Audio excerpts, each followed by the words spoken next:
여러분, 성숙한 믿음을 가진 사람, 그 사람이 성숙하지 못한 사람에 대해서 어떻게 대해야 할까요? 믿음이 교회 안에서 믿음이 강한 사람이 믿음이 약한 사람을 볼 때 어떻게 대해야 하겠습니까? 첫 번째, 믿음이 강한 사람은 믿음이 약한 사람을 너그럽게 대해야 합니다. 교회 안에서 믿음이 있고 성숙한 신앙을 가진 사람은 믿음이 없고 미성숙한 사람을 잘 품고 이해해 줄 수 있어야 한다고 오늘 하나님의 말씀을 우리에게 말씀하고 있습니다.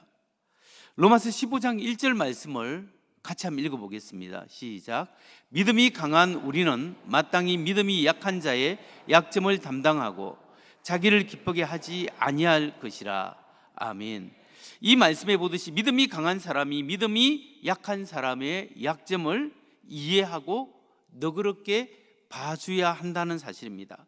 교회 안에서 믿음이 있는 사람이 믿음이 없는 사람을 너그럽게 잘 대하고 이해해 주어야 한다는 겁니다. 그러니까 교회에서는 누가 나에게 상처를 주고 누가 나에게 좀 안 좋은 말을 하더라도 그래, 믿음이 있는 내가 참아야지, 이렇게 생각하면서 믿음이 없는 사람을 좀 이해하고 수용하는 태도가 정말 중요하다는 겁니다.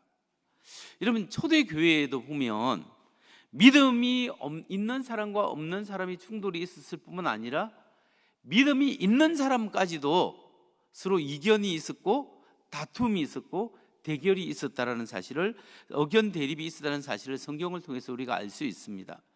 비교적 교회 중에서 사이가 좋게 알려져 있는 빌립보 교회 교인들 중에서도 이런 다툼이 있었습니다. 빌립보서 4장 2절 말씀을 보면 내가 유오디아를 근하고 순두계를 근하노니 주 안에서 같은 마음을 품으라.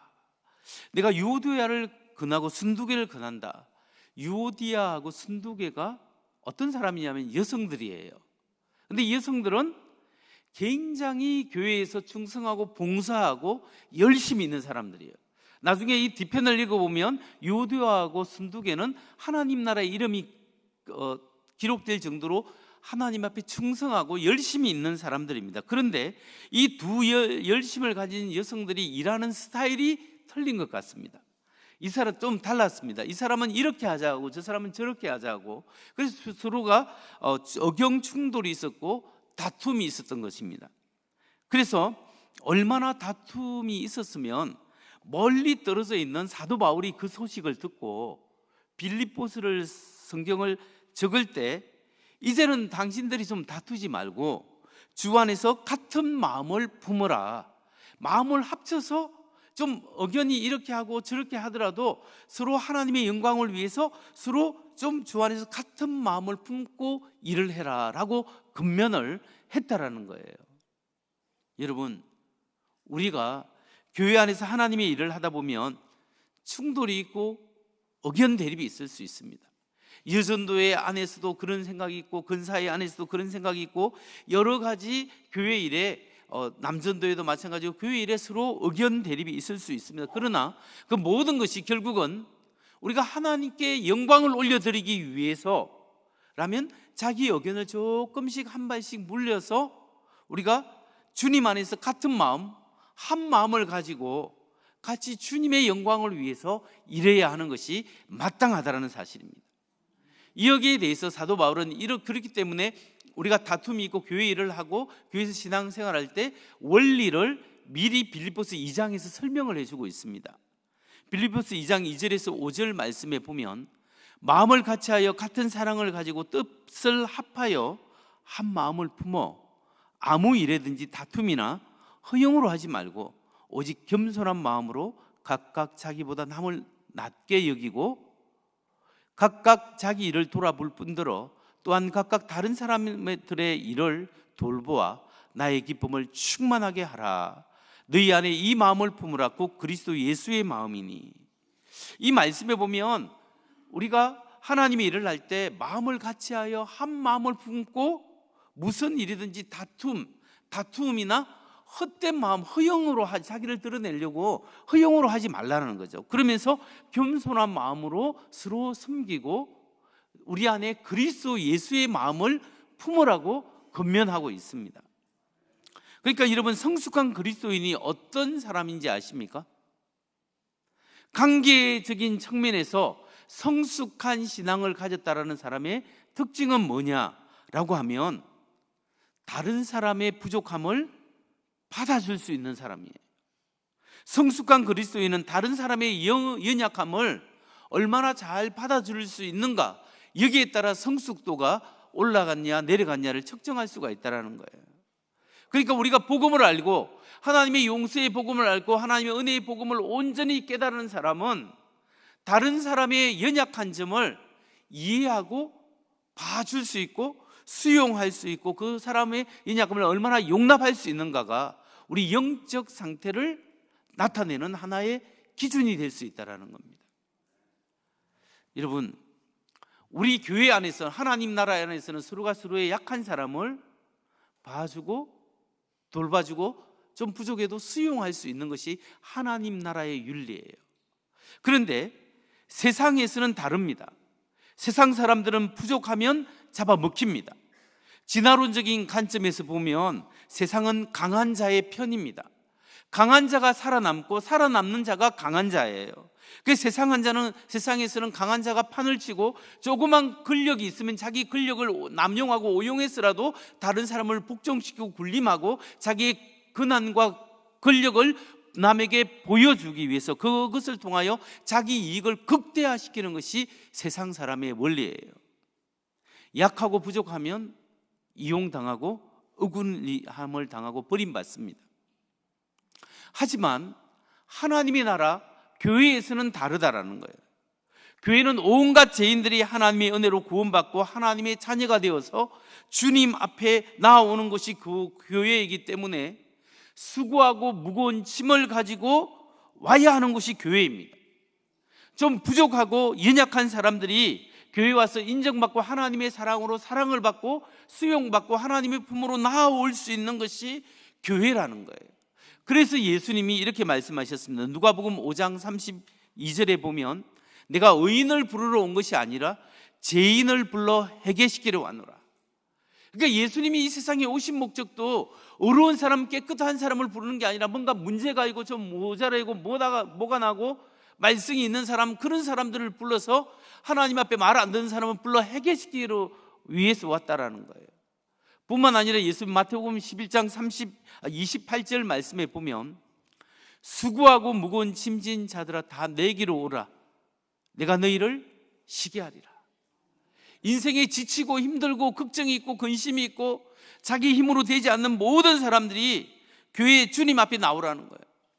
그래서 교회는 온갖 죄인들이 와서 자기의 인생에 수고한 무거운 짐을 벗어놓고 예수 그리스도의 십자가의 피공로로 죄의 사함을 받고 내가 죄인인데 어렵다고 인정함을 받고 하나님의 자녀가 되어서 하나님의 은혜를 누리는 것이 이 교회고 하나님의 공동체입니다.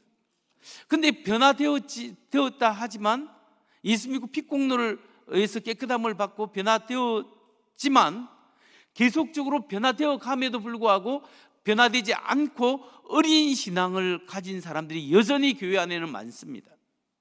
그친 마음이 완전히 주님 앞에 십자가의 은혜로 변화되어야 되는데 아직도 변화되지 않는 사람들이 많고 성장하지 못한 사람들이 많기 때문에 여기저기서 거친 사람들이 나올 수가 있다는 거예요. 사실 교회 전에도 보면 우리가 거친 분이 와서 그분을 잘 포용해 주려 했는데 그분이 모난 가시 때문에 막 지르는 거예요. 그래서 목사님 말도 안 듣고 뭐 장로님 말도 안 듣고 근사님 말도 안 듣고 자기 마음대로 하고 도저히 통제가 안 되는 분들도 있습니다.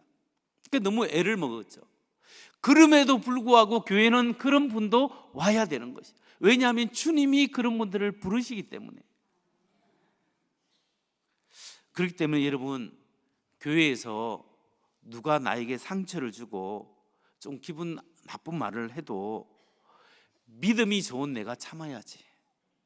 저 사람이 아직 믿음이 없어서 그래. 이런 생각을 가지고 수용하고 포용을 해야 합니다. 근데 그 말을 당신이 믿음이 없어서 그래, 믿음 좋은 내가 참겠어요, 이렇게 하면 또 난리가 나는 겁니다. 그 말은 생각은 속으로 하고 그래 주님, 믿음 좋은 제가 참을랍니다. 주님, 저를 용서했듯이 나도 용서하고 수용하기를 원합니다. 그렇게 할 때 하나님의 은혜가 임하는 거예요. 우리 교회가 서로가 서로를 좀 받아주고 수용하는 공동체 되기를 주의 이름으로 축원합니다. 다음으로, 믿음이 강한 사람이 믿음이 약한 사람을 어떻게 대하여야 하겠습니까? 두 번째로, 믿음이 강한 사람은 자기를 기쁘게 하지 않고 타인을 배려하면서 선을 이루고 덕을 세우는 삶을 살아야 합니다. 믿음이 정말 있는 사람은 선을 이루고 다 이타적이면서, 그러면 선을 이루고 덕스러운 삶을 살아가는 사람이 믿음의 사람의 삶의 모습입니다. 로마서 15장 1절에서 2절 말씀을 봅니다. 믿음이 강한 우리는 마땅히 믿음이 약한 자들의 약점을 담당하고 자기를 기쁘게 하지 아니할 것이라.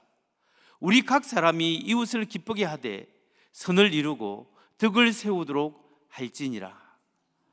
이 말씀에 보면 믿음이 강한 사람은 자기를 기쁘게 하지 않는다는 거예요. 도리어 다른 사람을 기쁘게 하는 삶을 살고 선을 이루고 덕을 세우는 그런 삶을 살아야 합니다. 여러분, 이런 가르침이, 성경의 가르침이 그 당시 로마 세계의 가치관과 정반대되는 거 아십니까? 그 당시 로마 세계에서는 누가 선한 사람이에요? 누가 아름다운 사람이에요? 승리자가 선하고 승리자가 아름다운 사람이에요. 강한 사람이 아름답고 강한 사람이 유익을 구하는 시대입니다. 강한 사람이 모든 것을 차지할 수 있고, 승리한 사람이 아름다웠고, 패배한 사람은 노예가 되고, 패배한 것은 추한 것이 되는 겁니다. 약한 것, 남을 섬기고 희생하는 것은 그 당시 윤리는 사실은 약한 사람이나 패자들이나 하는 거예요.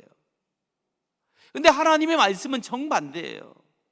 하나님 말씀은 권능자 하나님께서 이 세상에 오셔서 우리를 섬겨주시고 자기 목숨을 내어주듯이 우리는 이 세상의 종이 되어 다른 사람을 섬기고 선을 쌓고 덕스러운 사람이 되어야 한다. 주님께서 그렇게 가르치신 거예요. 이게 얼마나 혁명적인 일입니까? 그렇기 때문에 성도 여러분, 우리가 예수님을 구주로 믿고 영접하면 나의 생각이 바뀌고 나의 가치관이 바뀌어야 하는 줄 믿으시기 바랍니다. 생각이 바뀌고 가치관이 바뀌고 삶이 바뀌어야 합니다. 근데 우리가 예수 믿은 후에 가장 큰 가치관의 변화가 무엇인 줄 아세요? 그게 뭐냐면 내 중심에서 하나님 중심으로 바뀌는 겁니다. 내 중심에서 타인 중심으로 바뀌는 겁니다. 이기적인 사람이 이타적으로 바뀌어야 하는 겁니다. 그게 예수 믿는 사람들의 특징이에요. 여러분, 예수 믿기 위해서 우리가 도덕적인 변화가 필요가 없습니다. 예수님을 믿기 위해서 내가 도덕적인 삶을 살아야 될 그런 의무가 없는 거예요. 하지만 우리가 예수님을 구주로 영접하고 예수님이 나의 삶의 주인이고 하나님의 은혜로 구원받은 사람이 예수 제자의 삶을 살아가기 위해서는 반드시 세 가지 변화가 필요한데, 영적인 변화, 내 중심에서 하나님 중심으로 변화되어야 합니다. 가치관의 변화, 내 것에서 하나님이 나라를 위해 살아가고, 내 중심에서 타인 중심, 내 중심에서 하나님 중심의 가치관이 바뀌어야 합니다. 그리고 도덕적인 삶의 변화가 일어나 함께 수반되어야 한다는 거예요. 그러니까 우리가 구원받기 위해서는 도덕이 필요 없지만 구원받은 사람의 삶에 있어서는 선함을 추구하고 덕스러움을 추구하고 이타적인 삶을 살아가도록 우리 하나님께서 우리를 격려하고 계십니다. 왜냐하면 우리가 믿는 하나님이 선하신 분이에요. God is good. 하나님은 선하신 분이고 하나님이 덕의 근원이시기 때문에 우리가 선하고 덕스러운 삶을 살아가는 것이 크리스찬의 삶이에요. 여러분, 예수 믿고 선하고 덕스러운 삶을 살아가는 여러분 되시기 바랍니다. 교회에서도 성숙하고 덕스러운 삶을 살아야 합니다. 여러분, 교회의 지도자가 되고 목회자가 되고 장로님이 되고 권사님이 되면 될수록 이기적인 사람이 아니라 이타적이 되어야 되고 덕을 세우는 사람이 되어야 합니다. 지도자가 되면 될수록 교회에서 덕을 세우고 가정에서도 덕을 세우는 사람이 되어야 하고, 여러분 직장에서도 좀 너그러운 사람이 되어야 되고, 직장에서 다른 사람의 부족함을 포용할 수 있는 그런 사람이 되어야 합니다. 여러분, 덕을 세워가는 것이 예수님 잘 믿는 방법 중에 하나입니다. 교회를 다니고 예수를 믿는 사람이 이기적이고 자기를 기쁘게 하고 남을 속이고 덕을 세우는 것이 아니라 아주 징글징글하게 사람을 애를 먹이는 사람이 있다면, 이 사람은 엄밀히 따져보면 그 마음속에 예수님이 주인이 아니라 자기가 주인인 거예요.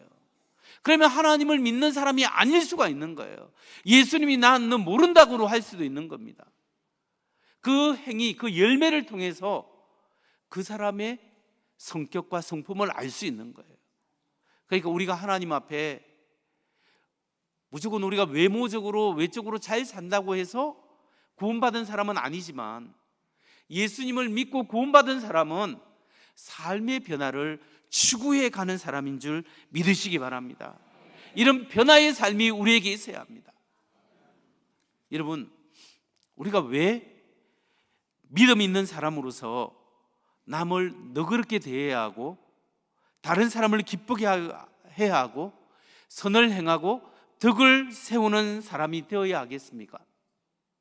우리가 왜 교회에서 나와 생각이 다른 사람을 용납해주고 좀 봐주고 잘 대해주고 선을 이루고 덕스러운 덕을 세우기 위해서 내가 속이 상하더라도 왜 그렇게 해야 하죠? 그 이유는 예수님이 나를 그렇게 대했기 때문입니다. 예수님이 정말 나 같은 가시가 돋친 사람을 그냥 그대로 안아주시고 수용하시고, 덕이 없는 나를 주님께서 용납해 주셨기 때문에 나도 그 은혜와 그 사랑 때문에 다른 사람을 용납해 줘야 합니다. 어쩌면 우리가 직접적으로 예수님을 십자가에 못 박지 않았지만 나의 제약이, 나의 성격이 예수님을 모욕하고 예수님을 비방하고 침뱉고 십자가에 못 박고 내 마음대로 살고 나를 기쁘게 하기 위해서 살고 악을 행하고 남을 무시하고 무례하게 행했던 그 죄를 내가 범할 수 있습니다. 그랬던 나를 예수님이 사랑으로 봐주시고 너그럽게 대해주시고 십자가의 피로 용서해 주시고 나를 하나님의 품에 안아주시면서 너는 죄인이지만 내가 의롭다 한다, 내가 너를 받아주겠다, 십자가의 사랑과 은혜로 우리를 하나님 품으로 안아주셨기 때문에 나도 내 이웃의 잘못을 포용하고 수용해야 한다는 사실입니다. 로마서 15장 7절 말씀을 봅니다. 그러므로 그리스도께서 우리를 받아 하나님께 영광을 돌리신 같이 너희도 서로 받으라. 이 말씀을 세번역 말씀으로 다시 한번 보면 의미가 확 들어옵니다. 보면 그러므로 그리스도께서 하나님의 영광을 드러내시려고 여러분을 받아들이신 것 같이 여러분도 서로 받아들이십시오. 주님께서 하나님의 영광을 위하여 우리를 받아들이신 것처럼 우리도 서로가 서로를 좀 못하고 부족해도 서로가 서로를 받아주라는 거예요.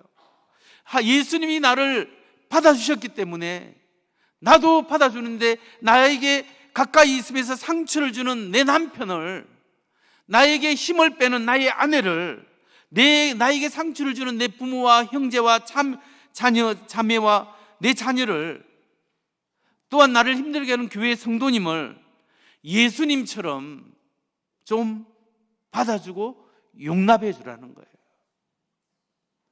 근데 여러분, 이게 말이 쉽지, 나에게 상처를 준 사람을 쉽게 용서하고 용납하는 게 쉽겠습니까? 아니죠. 나는 예수님으로부터 용서를 받고 용납을 받고 수용을 받았지만 나에게 잘못하고 무례하게 대하고 무시하고 이런 사람을 용납하기가 너무나 어렵습니다. 그래서 용서와 용납은 내 힘으로 하는 게 아니에요. 하나님의 은혜로 하는 겁니다. 십자가의 보혈의 은혜, 나를 용서해 주신 그 십자가의 은혜를 묵상하고 성령님이 내 안에 새롭게 하시고 나의 옛날 신분은 떠나가고 나는 보라 새 것이 되었다, 하나님 앞에 영광된 하나님 나라의 소망을 가지고 하신 그 하나님 나라를 바라보면서 이미 새로워진 나를 생각하면서 그 은혜, 십자가의 은혜 때문에 나에게 힘들게 하는 사람도 다 용서하고 흘러 보낼 수 있는 것이 십자가의 복음의 은혜 때문에 그렇습니다. 말씀을 마무리합니다. 성도 여러분, 우리가 서로가 서로를 좀 수용하고 용납하고 싶은데도 잘 안 되는 이유가 무엇일까요?